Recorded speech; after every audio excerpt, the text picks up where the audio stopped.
Kino pavasarį žiūrėk šitą filmą. Akiplėša.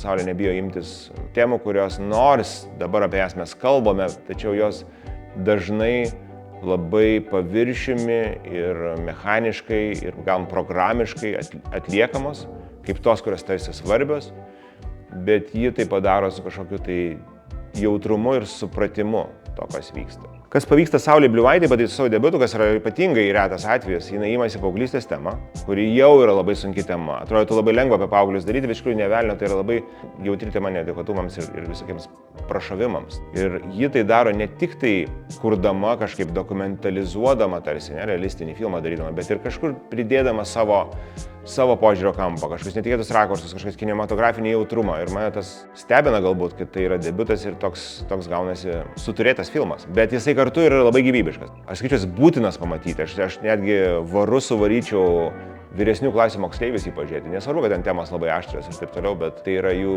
bendramžiai ir truputį jaunesni žmonės, kurie tai išgyvena. Tai čia yra beprotiškas komplimentas autoriai.